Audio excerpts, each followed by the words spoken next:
A pair of house fires displaces residents in both Scottsbluff and Banner counties. KNEB.TV News starts right now. From your trusted source for news in western Nebraska and eastern Wyoming, this is KNEB.TV News. Presented by Platte Valley Companies, premier provider of financial services. Hello, I'm Ryan Murphy. This is KNEB.TV News, powered by Platte Valley Companies. Thanks for joining me. In our top story, authorities say an apartment addition to a rural Banner County home was destroyed, but there were no injuries in a structure fire yesterday afternoon. Banner County Fire Chief Tim Grubb says his department was called to the scene along Highway 88, about a mile and a half west of Highway 71, around 1:30 p.m. On our way out here, we seen the smoke and decided to call mutual aid from Gearing, Scottsbluff Rural, and LaGrange, Wyoming. Upon arrival, we found a two-story house with the upper story fully involved, and we were able to isolate it to the upper story, but that entire portion of the house is going to be pretty much gone. Occupants and all pets were outside the residence when firefighters arrived, and Grubbs tells KNEB News the blaze was under control in about 20 minutes. The Nebraska State Fire Marshal found the cause to be electrical in nature. Grubbs said because construction of the addition was not tied in structurally to the main house, it was possible the original home could be occupied in short order. Additional response included the Banner County Sheriff's Office with 2 units for traffic control, as well as Wyrulek crews and firefighter ministry working on assisting the individuals impacted. Well, a Tuesday night house fire in Scottsbluff claims the life of a pet and causes tens of thousands of dollars in damage. Around 6:30 p.m., crews were dispatched to the 700 block of West 19th Street and found smoke coming from the home. Firefighters were advised there were dogs inside the home, and they were able to rescue several puppies and a dog, but one dog died from smoke inhalation. The investigation revealed the occupant left dog food on the stove, and a burner had been left in the on position, causing the fire. Fire Prevention Officer Chris Perales says the home sustained significant damage, estimated at $20,000, and the woman living there is now being assisted by her firefighter ministry as well as the American Red Cross. We'll have more news right after this. At Platte Valley Bank, we want to help you take advantage of every adventure. We know you have plans, goals, and dreams. Let us help you with them.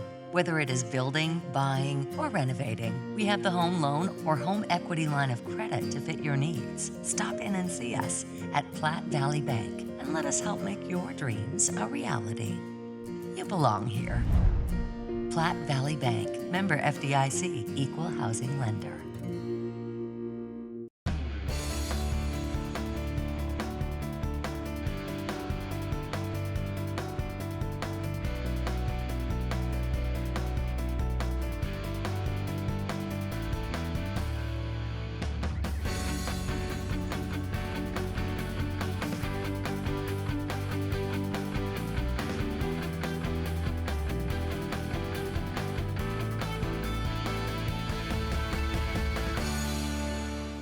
It's your last chance to lock in 2025 pricing on our acclaimed replacement windows and ensemble entry doors. Get 20% off with no money down, no interest, and no payments for 12 months. Pay nothing till 2027. Plus, get an extra 5% off the entire project if purchased on initial consultation. If you've been thinking about replacing those drafty, outdated doors or windows, now is the time. Call today or visit rbawyoming.com to book your free estimate.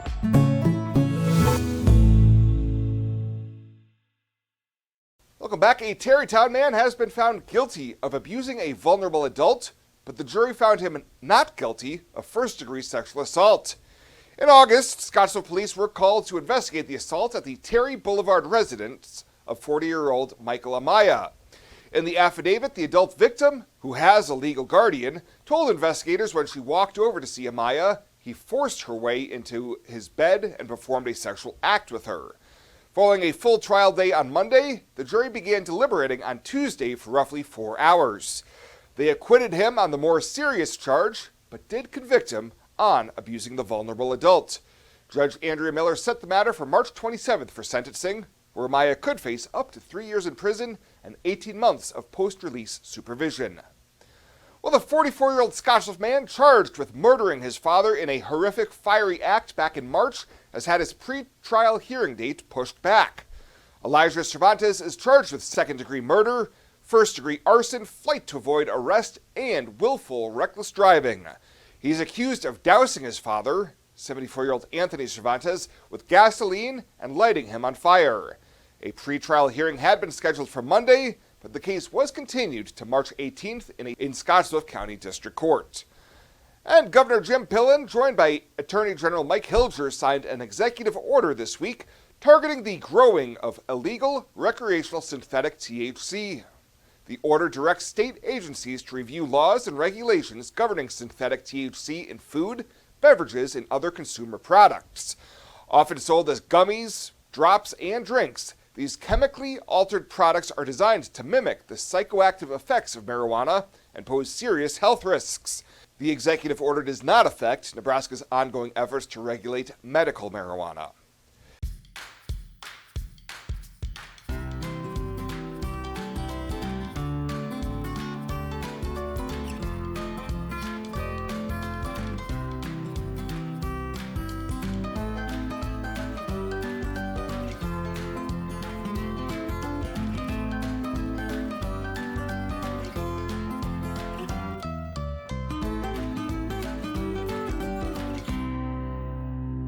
I imagined retirement in a place where we could enjoy our golden years, where adventure and friendship are the only items on the schedule.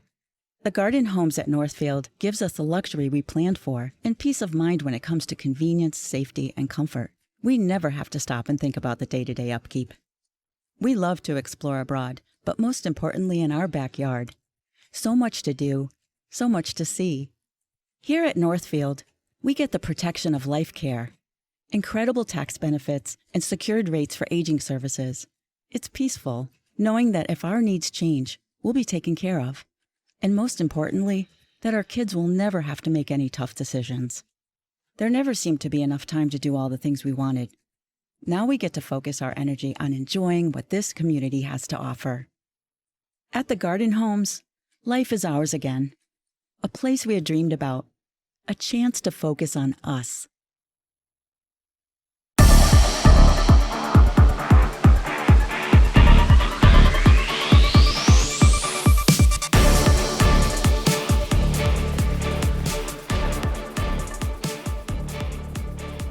Western Conference basketball weekend, and we're loaded up with a heavy broadcast schedule. The 2026 girls and boys Western Conference tourneys starting today and running through Saturday, with games being played at WNCC along with Scottsbluff and Gering High Schools. The 8 schools taking part this year are Scottsbluff, Gering, Sidney, Alliance, Chadron, and North Platte, Gretna East making the trip out, and then Ascent Academy, a school out of Windsor, Colorado.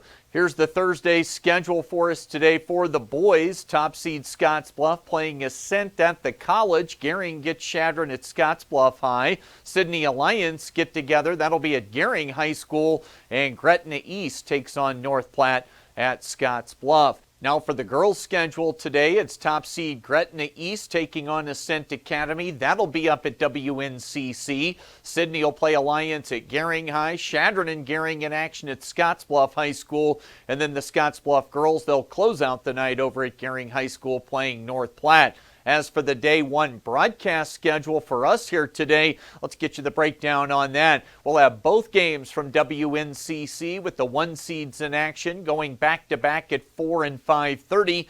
Those games will be on our KNEB.TV YouTube channel, and the Scottsbluff boys game will be simulcast on 107.3 The Trail. Gering gets the convenient girl-boy doubleheader against Chadron. We'll air those games on KMOR 93.3 with Jeff Kelly starting at about 3:45 for coverage there. Girls at 4, boys at around 5:30. All the winners tonight will head to Cougar Palace tomorrow for the semifinal game. Start times of 2, 3:30, 5 o'clock, and 6:30.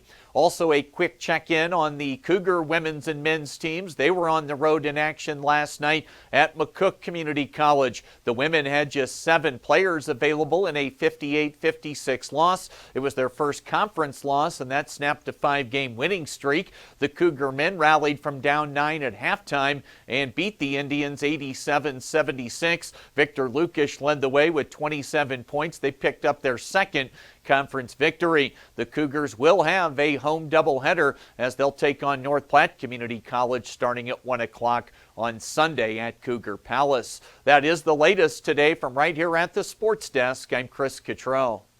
When it comes to your health, you deserve the very best. At Morrill County Community Hospital, they provide top-notch care with compassion and expertise. From routine checkups to advanced surgeries, their dedicated team is here for you 24/7. With state-of-the-art technology and a patient-first approach, they ensure you and your loved ones receive the highest quality care. Because at Morrill County Community Hospital, your health is their priority. Visit Morrill County Community Hospital today in Bridgeport. Morrill County Community Hospital. Exceptional care right here at home.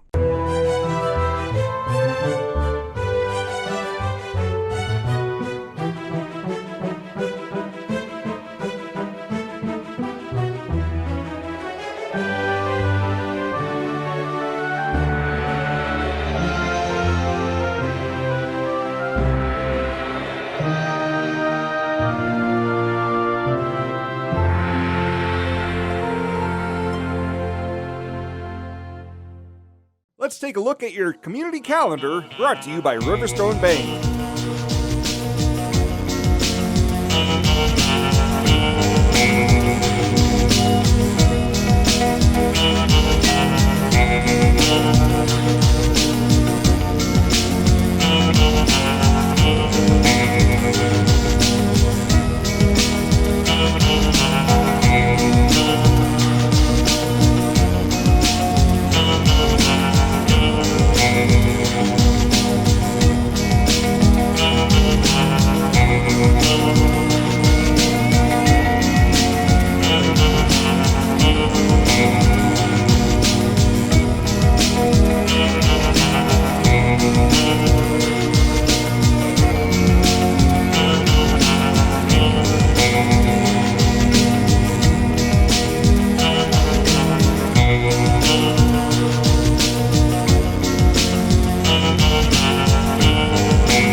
The community calendar is brought to you by Riverstone Bank. We're local and we love our community. Pet waste and water don't mix. Animal waste decomposes in water, releasing nutrients, which deplete the oxygen fish and other life need to survive and encourage harmful algae growth. Animal waste also has disease-carrying bacteria, making contaminated water unusable. It's easy to prevent pet waste pollution. Simply pick up your pet's waste and dispose of it in a trash can, and avoid letting your pets defecate within 200 feet of our community's waterways. Tri-City Stormwater reminds you it's our water, our responsibility. At Platte Valley Bank, we want to help you take advantage of every adventure. We know you have plans, goals, and dreams. Let us help you with them. Whether it is building, buying, or renovating, we have the home loan or home equity line of credit to fit your needs. Stop in and see us at Platte Valley Bank and let us help make your dreams a reality. You belong here. Platte Valley Bank, member FDIC, equal housing lender. And finally tonight, kindergarten registration started this week for Scottsbluff, Gering, and many other public school districts across the region as they prepare to welcome young students next school year. For youngsters headed to Scottsbluff for pre-K or kindergarten, Enrollment options include online at sbps.net/register or through packets available at the SBPS Education Center. Superintendent Dr. Andrew Dick says the district will also offer a special in-person event next month. New for this year, we're going to have a Bearcat pre-K kindergarten registration open house on February 16th from 3 to 6 p.m. in the Scottsbluff Public Schools Education Center. So families who wish to register in person, would like to meet staff and learn more about what it looks like to be a preschooler or kindergarten, are certainly invited to attend that first ever event. Gering Public Schools has similar registration options, both online at geringschools.net or through paper packets available at the district office on 10th Street. Likewise, GPS will be offering their annual in-person registration expo on Wednesday, February 25th from 2 to 7 at the Gering Civic Center.